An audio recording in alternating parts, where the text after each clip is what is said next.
আসসালামু আলাইকুম প্রিয় দর্শক, আজকে আমি একটু ভারাক্রান্ত মন নিয়ে আপনাদের সামনে এসেছি।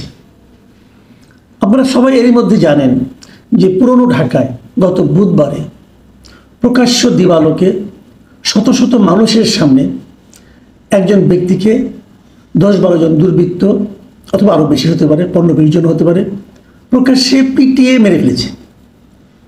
মারার পর তার মাথা এবং শরীর বড় পাথর দিয়ে থেতলে দিয়েছে। তারপর তাকে উলঙ্গ করে তার শরীরের উপরে তারা লাফালাফি করেছে।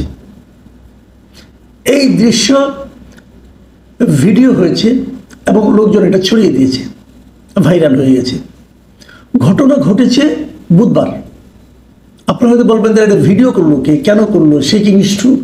দেখুন, যদি ভিডিওটা না ছড়াতো তাহলে হয়তো এখনো বিষয়টা আপনারা জানতেন না। ঘটনা ঘটেছে বুধবার। শুক্রবার দিন এই ভিডিও সবাই দেখার পর সবার কানে পানি গিয়েছে, হইচই, আলোচনা, অনেক কিছু হচ্ছে। কবে হয়েছে? শুক্রবারে, পুরো একদিন পর। এখন এই ঘটনাটা কে ঘটলো, কেন ঘটলো, এটা নিয়ে পুলিশ তদন্ত করছে। যতদূর জানা গেছে উনি ভাঙারি ব্যবসায়ী ছিলেন, মিস্টার লালচাঁদ সোহাগ, ওর ডাকনাম সোহাগ। তার একটা ফ্যামিলি আছে, ভালো ব্যবসা করেন। তার কাছে চাঁদা চেয়েছিল। এই ভদ্রলোক এক সময় যুবদল করতেন, এরকম শোনা যায়। যারা চাঁদা দাবি করেছিল তারাও যুবদল অথবা স্বেচ্ছাসেবক দল অথবা ছাত্র দল এরকম করে, এবং তারাই এই কাজটা করেছে। এই ঘটনার পর বিএনপি ওই যুবদলের, স্বেচ্ছাসেবক দলের কয়েকজনকে বহিষ্কার করেছে। এতে এই লালচাঁদের, সোহাগ সাহেবের সন্তান যে এতিম হলেন, স্ত্রী যে বিধবা হলেন, মা বাবা যে সন্তান হারা হলেন, বিএনপির এই বহিষ্কারের ঘটনায় তাদের কি কোনো লাভ হয়েছে? ভাবুন একটাবার। এরই মধ্যে দেখলাম এই ঘটনা নিয়ে জামাত ইসলাম, এনসিপি নেতারা বিভিন্ন জায়গায় সমালোচনা করছেন। তারা ইঙ্গিত দিচ্ছেন যে এক স্বৈরাচার গেছে, আরেক স্বৈরাচার আসছে। দ্রুতবেগে সমস্ত কিন্তু প্রতিক্রিয়া হচ্ছে। বিভিন্ন জায়গায় এই এনসিপি ছাত্র সংগঠনগুলো মিছিল করছে এবং তাদের মিছিলের মূল টার্গেট কিন্তু বিএনপি। এখন আমি এই ঘটনাটাকে কেন্দ্র করে আপনাদের সঙ্গে কিছু আলোচনা করি, কিছু প্রশ্ন করি, আপনারা উত্তর খুঁজুন দেশে আসলে হচ্ছেটা কি। আমরা মব কালচার নিয়ে কথা বলছি, ইচ্ছা হলে যে কাউকে পিটিয়ে মেরে ফেলা হচ্ছে। সরকার আবার মব কালচার স্বীকার করছে না। এই মব কালচার নিয়ে সরকার কি করছে সেটা হলো আরেক কৌতুক। সেই কৌতুক নিয়ে আমি আগামীকালকে আরেকটা ভিডিও করব, আপনারা দেখবেন যে দায়িত্বশীল সরকার কি করছে। যাক, আমি এই প্রসঙ্গে আসি। আমার প্রথম প্রশ্ন, আপনারা তো দেখেছেন এই হত্যার পেছনে জড়িত যাদের নাম শোনা গেছে তারা হয় ছাত্রদল করে, নয় যুবদল করে, নয় স্বেচ্ছাসেবক দল করে। আচ্ছা, এই লোকগুলি, যাদের নামও কিছু জানা গেছে, কয়েকজনকে অ্যারেস্টও করা হয়েছে, এই লোকগুলি কি হাসিনা আমলে এই কাজটা করতে পারতো? Simple question. পারতো না। আপনারাও জানেন, আমিও জানি, পারতো না। কেন পারতো না? পারতো না এই কারণে তখন তো আওয়ামী লীগ ক্ষমতায় ছিল।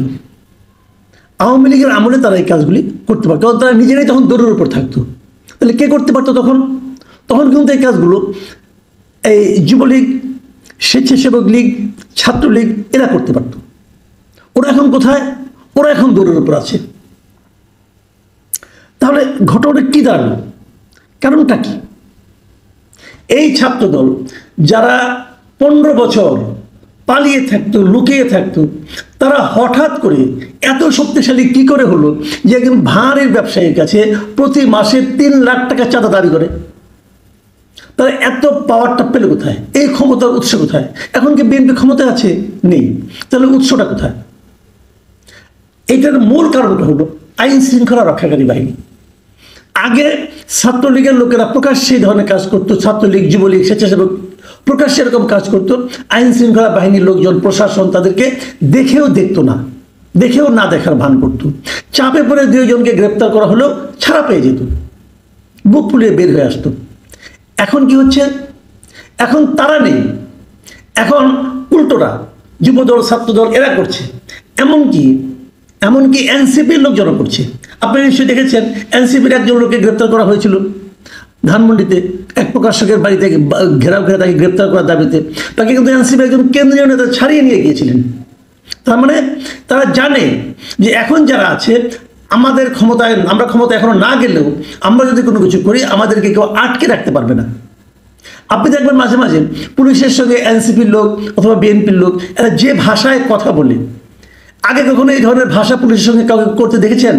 দেখেননি, এখন করছে। তাহলে মূল কাজটা কি? মূল ঘটনা হলো প্রশাসন বা আইন শৃঙ্খলা বাহিনী এদেরকে আশকারা দিচ্ছে, প্রশ্রয় দিচ্ছে, অথবা এদেরকে ভয় পাচ্ছে। ভয় পেতে পারে, কারণ তারা হয়তো ভেবেছে আজকে যে আমি এদেরকে ধরবো, ধরে জানিয়ে থানায় আটকাবো, গ্রেপ্তার করবো, অথবা এদেরকে ফেরাবো, অথবা হত্যা বাদ দেন, এটা তো একদিনে ঘটেনি, আরও আগে ঘটেছে। তারা তো অনেক দিন ধরে চাঁদা চাচ্ছিল। তখনই যদি তাদেরকে নিবৃত করা যেত, যদি তখনই তাদেরকে ঠেকানো যেত, যদি তখনই পুলিশ হস্তক্ষেপ করতো, তাহলে তো আজকে এ পর্যন্ত আসতো না। কিন্তু পুলিশ তখন কেন হস্তক্ষেপ করেনি? প্রশাসন কেন হস্তক্ষেপ করেনি? কারণ একটা, তারা হয়তো ভয় পেয়েছে যে 2 দিন পরে তো বিএনপি ক্ষমতায় আসবে, ক্ষমতায় আসলে এই লোকগুলি পাওয়ারফুল হবে, তখন এই লোকগুলি যদি পাওয়ারফুল হয় তখন তো আমাকে এমন একটা পানিশমেন্ট পোস্টিং দিয়ে দিবে যাতে নাকি আমার জীবন হারাম হয়ে যাবে। পুলিশ ভয় পেয়েছে। কথা কিন্তু একদমই সিম্পল। তাহলে সমস্যাটা, সমাধানটা কোথায়? আচ্ছা, এখন তো বিএনপি ক্ষমতায় নেই, আমি আবারও বলেছি, এখন তো বিএনপি ক্ষমতায় নেই, এখন তো অন্তর্বর্তীকালীন সরকার আছে, তো তারা কেন একসঙ্গে যাচ্ছে না? নাকি তারা ইচ্ছা করে যেতে চাচ্ছে না? আচ্ছা, যদি তারা ইচ্ছা করে না যায় তাদের লাভটা কি? তাদের একটা লাভ আছে। সে লাভটা হলো সাধারণ মানুষের মধ্যে একটা ধারণা ছড়িয়ে দেওয়া যে রাজনৈতিক দলগুলো সবই এক, মুদ্রার এপিট আর ওপিট। আওয়ামী লীগ দুষ্ট ছিল, এখন আরেক দুষ্ট বিএনপি ক্ষমতায় আসতে চাচ্ছে। যদি বিএনপি ক্ষমতায় আসে তাহলে বিএনপি একই কাজ করবে। এতে সাধারণ মানুষ রাজনীতির উপর, রাজনৈতিক দলের উপর, রাজনৈতিক নেতৃবৃন্দের উপর তারা বীতশ্রদ্ধ হয়ে যাবে। এবং এই বীতশ্রদ্ধ হলে কী লাভ? আপনারা শুনেছেন কিছুদিন আগেও বলা হচ্ছিল যে ডক্টর ইউনূসের সরকার 5 বছর থাকুক। আবার এমনও বলা হচ্ছিল ডক্টর ইউনূস সাহেব যতদিন জীবিত থাকবেন উনি যেন ক্ষমতায় থাকেন। এটা হলো বিরাজনীতিকরণ।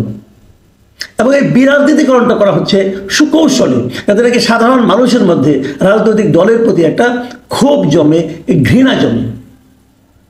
এবং এই জিনিসটা আবার প্রচার করছে জামাত ইসলাম, এনসিপি।